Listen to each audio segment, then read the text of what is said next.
Tem jogador que é titular absoluto que só vai entrar em campo em 2025? Torcedor, estou falando de Piquerez. Infelizmente as notícias não são nada boas para nós, em especial considerando esse mês de agosto.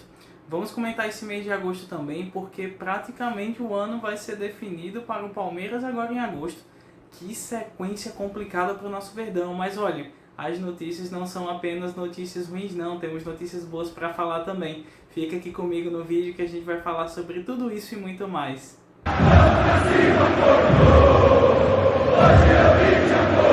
Fala torcedor do Verdão, você está no canal Filho Palmeirense, eu me chamo Gustavo, sou jornalista, sou apaixonado por futebol e amo o nosso Palmeiras. E se você gosta desse tipo de conteúdo, um conteúdo informativo para te deixar por dentro aí das últimas notícias do nosso Verdão, deixa teu like, se inscreve aqui no canal, compartilha esse vídeo aí com os amigos palmeirenses e com os torcedores de outras torcidas que eu sei que ficam secando aí o nosso Verdão para poder estarem todos atualizados. Seguinte, torcedor, saiu agora a notícia que o Piquerez ele sofreu uma forte lesão e essa lesão o deixará afastado dos gramados muito provavelmente durante toda essa temporada, pois é joelho.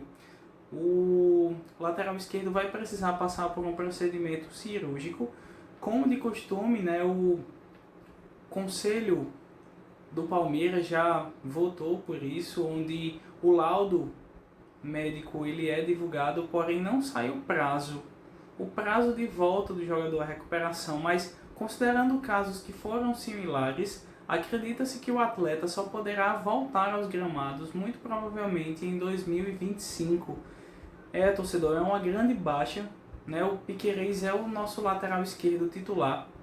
Piquerez, ele, obviamente que a gente sabe que essa não é a melhor temporada que ele está fazendo com a nossa camisa, mas também a gente precisa considerar que o Vanderlan, ele de certa forma já vinha pedindo passagem, apesar do Abel e alguns torcedores terem preferência, né, pelo Piquerez, e acreditar agora que o Vanderlan vai assumir essa titularidade e agora é o momento do Caio Paulista. Quem acompanha os meus vídeos, assim, pelo menos os meus últimos vídeos desde a chegada do Caio Paulista, percebeu assim que eu particularmente nunca entendi a chegada do Caio Paulista. Eu não queria a contratação dele, né, para o Palmeiras. Eu via que a gente estava muito bem servido com o Piquerez e com o Vanderlan, mas acredito que a diretoria imaginou justamente uma ausência do Piquerez, não em questão de lesão, mas perdê-lo mesmo para o mercado europeu. Mas aí, infelizmente, houve essa baixa, né, uma lesão muito séria, e o Caio Paulista agora, como reserva do Vanderlan, creio eu, precisa assumir a responsabilidade e de fato honrar a nossa camisa. Mas e você, torcedor? Apostaria no Vanderlan como titular ou apostaria no Caio Paulista? Deixa aqui nos comentários. E vocês viram nosso calendário de agosto? Eu vou colocar aqui para vocês uma publicação da ESPN sobre a sequência que o Palmeiras vai ter.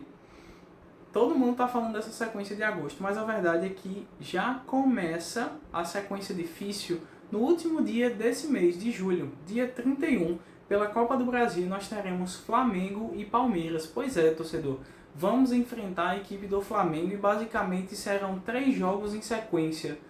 Basicamente porque nesse meio tempo, né, nesse intervalo a gente ainda tem um Internacional para poder enfrentar, mas a gente vai pegar o Flamengo tanto pela Copa do Brasil, e aí serão 2 jogos, né, o de ida na casa do Flamengo, que será esse no dia 31 de julho, e a volta, que está marcada aí para o dia 7 de agosto. Mas nesse intervalo dos jogos a gente tem o Internacional no Beira-Rio, dia 4 de agosto. O Internacional que vem uma recente mudança de treinador. O Inter acabou de anunciar o Roger Machado, que estava fazendo um bom trabalho, guardadas, né, as devidas proporções, né, na equipe do Juventude, dentro das suas condições, dentro das limitações técnicas da equipe do Juventude.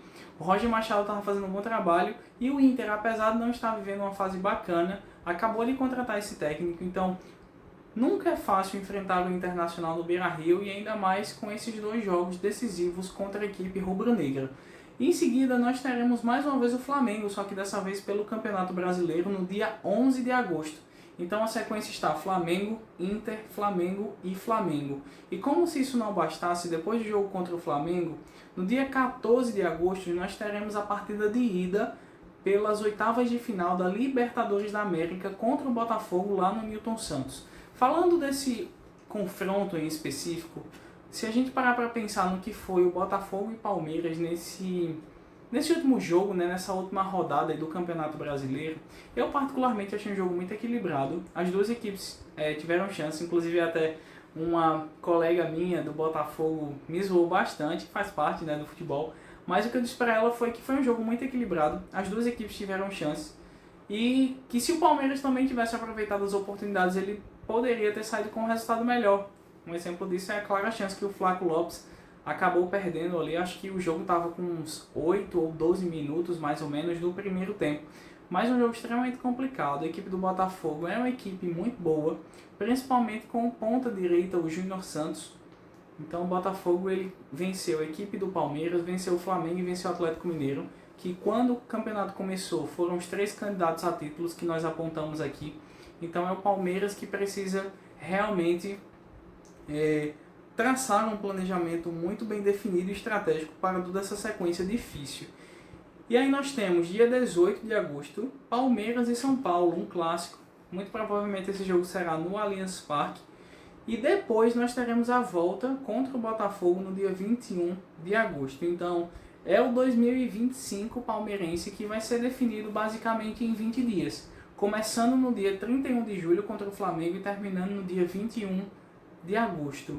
Uma sequência extremamente complicada, uma sequência extremamente dura, uma sequência dificílima que o Palmeiras terá pela frente, onde uma eliminação para o Flamengo, por exemplo, na Copa do Brasil, pode representar tanto a questão negativa no sentido de que nos últimos anos a rivalidade entre essas duas equipes tem crescido, quanto de certa forma também pode fazer com que o Palmeiras volte a atenção para o Campeonato Brasileiro e a Libertadores. Óbvio que ninguém quer ser eliminado, mas é um mês onde o Palmeiras vai ser posto à prova. Eu particularmente não me lembro de uma sequência tão difícil assim que o Palmeiras precisou estar submetido, né? Porque vamos fazer um resgate de sequências dificílimas que nós enfrentamos, mesmo ali no período da pandemia, onde muitos jogos precisaram ser adiados e o calendário foi retomando aos poucos,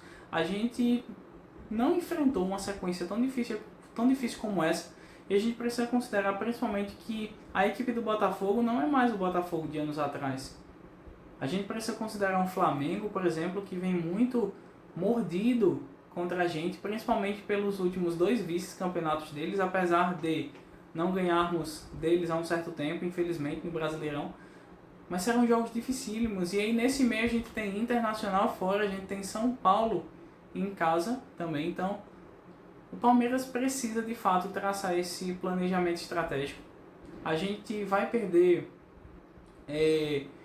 o Piquerez, né, para esses jogos. O Estevão também, que se machucou no último jogo contra o Botafogo, muito provavelmente vai perder essa partida de ida contra o Flamengo.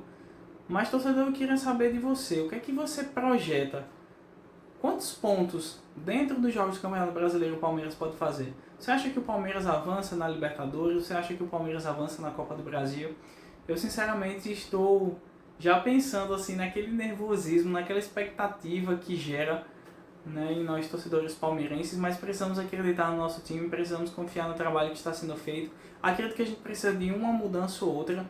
O Gabriel Menino, por exemplo, poderia entrar o Richard Rios no lugar dele, o Mike entrar no lugar do Marcos Rocha, né? A gente sabe que a torcida já pede isso há um bom tempo. E também a saída do Rony, de repente a entrada do Dudu. Já pensou um ataque inicialmente com Felipe Anderson, Dudu e Flaco? Ou mais lá na frente, né? Dudu, Felipe Anderson, Estevão. Né? Felipe Anderson já jogou de falso 9, com o Veiga armando, com o Richard Rios, com o Aníbal Moreno. Nossa, esse time vai ficar muito forte. Esperar, torcer bastante e, se Deus quiser, a gente vai conseguir se classificar nas 2 competições e também fazer aí uma boa sequência no Campeonato Brasileiro dentro da medida do possível. Torcedor, espero que você tenha gostado desse vídeo. Deixa teu like, compartilha, se inscreve no canal. Para você que já é inscrito, muito obrigado. Até o próximo vídeo. Avante palestra. Que Deus abençoe a todos.